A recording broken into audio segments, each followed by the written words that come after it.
A short time ago, an American airplane dropped one bomb on Hiroshima and destroyed its usefulness to the enemy. That bomb has more power than 20,000 tons of TNT. This video is about technology, innovation, and why humanity always tends to destroy itself. One of our problems is that we tend to live for today. We tend to say that, well, one way or another, things will work themselves out. And it starts with this. This is the oldest surviving photograph ever taken. It was taken in France in 1826 by a man called Joseph Niepce. It took about 8 hours to capture the view from the window of his estate. Photography. This new technology would come to revolutionize the world in ways it could not have imagined. Come on, everybody! Time for the family portrait! I just want to take a decent picture today. Just 200 years later, humans would take about 1.4 trillion photographs every single year. More photos than the numbers of seconds in a year. Snapshots, freezing moments in time forever. But Joseph Niepce couldn't have predicted what we'd do with his invention.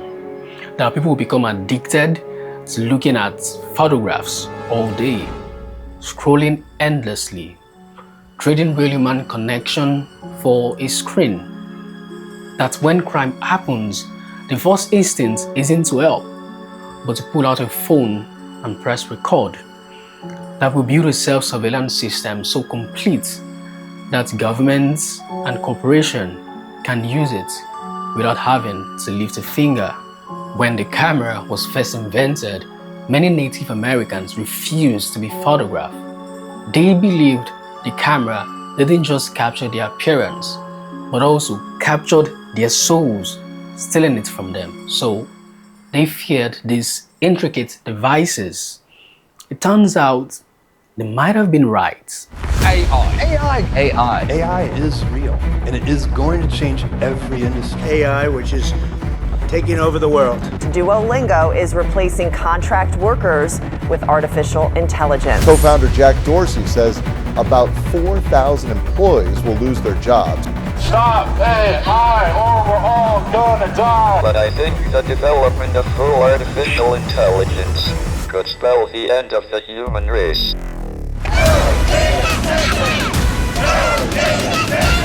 We don't want data centers in our backyard. Am I scared of a stupid computer? Please, the computer should be scared of me.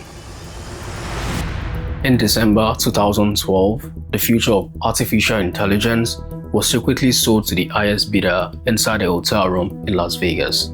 The seller was Jeffrey Hinton, a professor at the University of Toronto. 2 months earlier, he and his students had done something nobody thought was possible.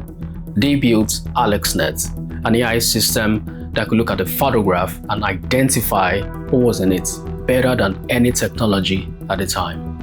It was the first time neural network had clearly beaten every other approach on a massive real-world problem. Baidu, commonly known as China's Google, was the first to make a move. They offered Hinton and his 2 students $12 million to come work for them. But Hinton had a better idea. If one company was willing to pay that much, what would happen if he made everyone compete? He immediately created a company called DNN Research. The company had no products, no revenue, just 3 employees. Then he opened the bidding. So inside room 731 of the Harrah's Hotel and Casino, through a laptop, the auction began. Google, Microsoft, Baidu, and the tiny 2-year-old startup nobody had heard of, DeepMind, faced off. One by one, they dropped out as the price climbed. DeepMind left first. They had no money, so they were bidding with stocks.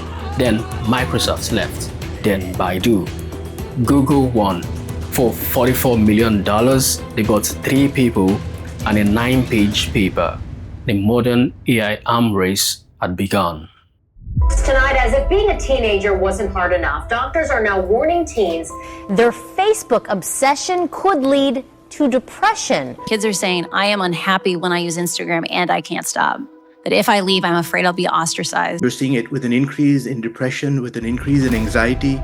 This is a real issue that has to do with self-harm. We're talking about eating disorders. We're talking about situations where kids aren't going to get their childhoods back. Wait, how did we get here?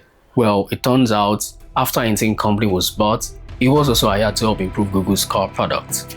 Google search began using neural network to better understand the meaning behind queries instead of just keywords. Google Photos could search by content rather than file name.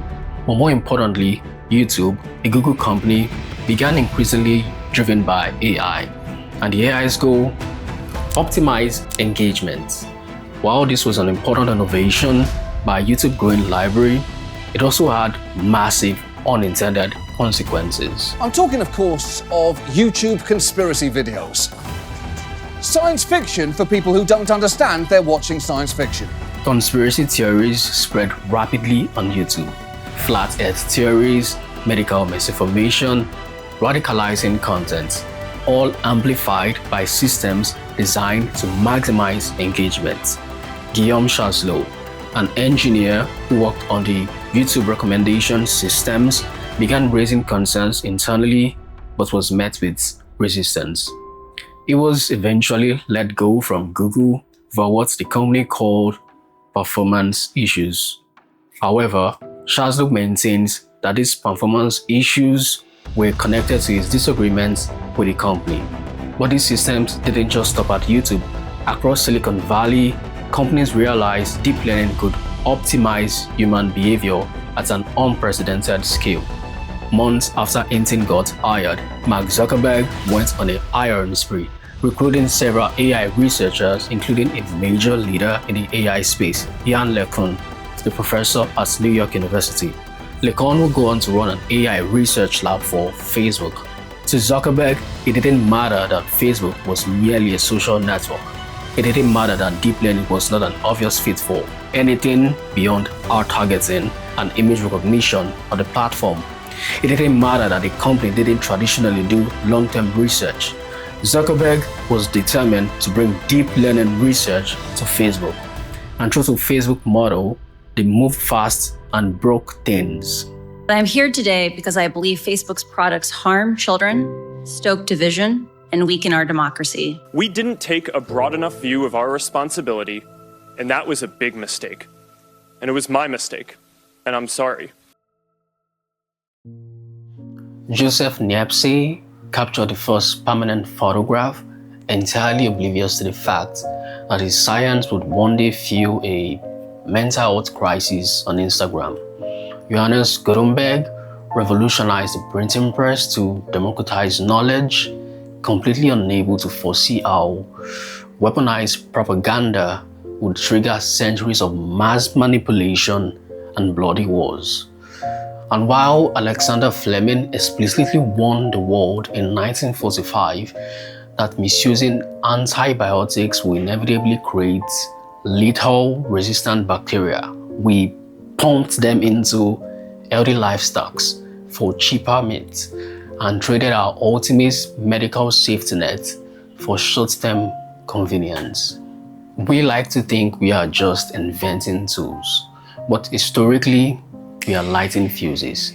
And the biggest one we ever lit exploded over a Japanese city called Hiroshima in 1945. The Japanese began the war from the air at Pearl Harbor. They have been repaid many-fold, and the end is not yet. With this bomb, we have now added a new and revolutionary increase in destruction to supplement the growing power of our armed forces. In their present form, these bombs are now in production, and even more powerful forms are in development. Now I am become death, the destroyer of worlds.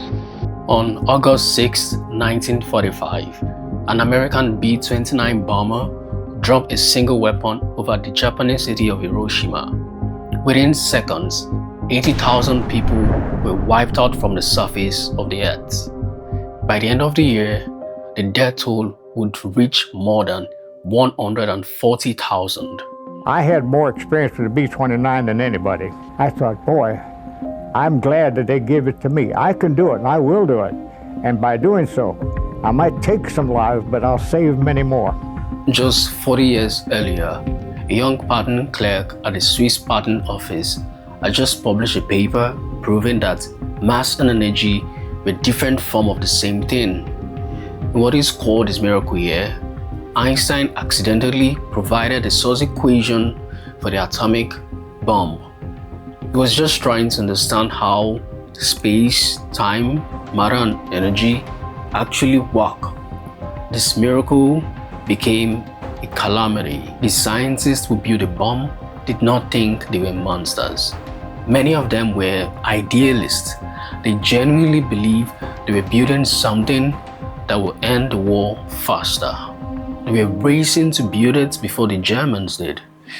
But the moment the bomb worked, it stopped being a scientific achievement and became a geopolitical weapon. The Soviet Union started their own program. The Americans built bigger bombs. The Soviets built bigger still. By the 1960s, humanity had built enough nuclear weapons to end all life on Earth several times over. Technological innovation has been tremendously useful to us as a species, but our desire for short-term profits consistently blinds us from making long-term decisions. The threat was never just the technology itself, it was the market incentive pushing it forward, or as Sam Altman put it years before becoming the CEO of OpenAI. I think AI will probably, most likely sort of lead to the end of the world, but in the meantime, there will be great companies created with serious machine learning. Even Elon Musk, the man who co-founded OpenAI, specifically because he was terrified of where AI was heading, said, I think the danger of AI is much greater than the danger of nuclear warheads by a lot. And nobody would suggest that we allow anyone to just build nuclear warheads if they want.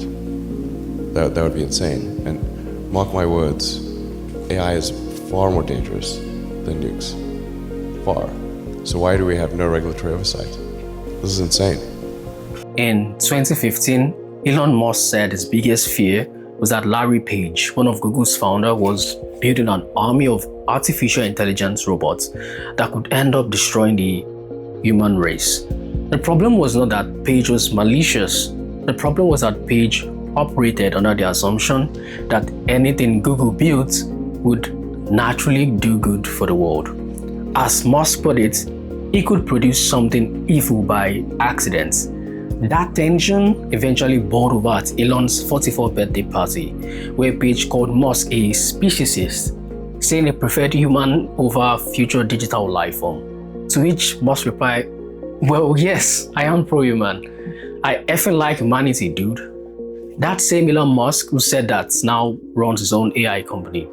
The same Sam Altman who said AI would end the world is now the person most responsible for building it. And yet, AI is doing a lot of great things, especially in the scientific community. Recently, it helped researchers identify a specific gene responsible for Alzheimer's disease. It is slashing drug development timelines and improving our ability to predict and prepare for earthquakes. AlphaFold is genuinely one of the greatest discoveries in modern times. So, where does this leave us? To be honest, I don't know. Every generation has its E equals MC squared moment. Ours is AI. And I say I don't know because nobody really knows what happens next. Many said the iPhone would fail. Many didn't see the internet coming. In October 1903, the New York Times published an article claiming humans would never build a flying machine. The article ended with the words, "No doubt the problem has attractions for those with interest, but to the ordinary man, it would seem as if effort might be employed more profitably." Just 2 months later, the Wright brothers took their first flight. Humans are the worst predictors of the future. So I am not blindly optimistic about AI. Neither am I here to tell you to destroy the whole world. But the future is genuinely unknown. But the pattern has revealed that we humans are the problem. We are the reason technology makes things worse. Not the technology, us. And yet, there is too much beauty in this world to live in constant worry. Double rainbow all the way across the sky. Too much left to discover. Too many problems worth solving. As the poet Mary Oliver once wrote, doesn't everything die at last and too soon? Tell me, what is it you plan to do with your one wild and precious life? So, let's wonder.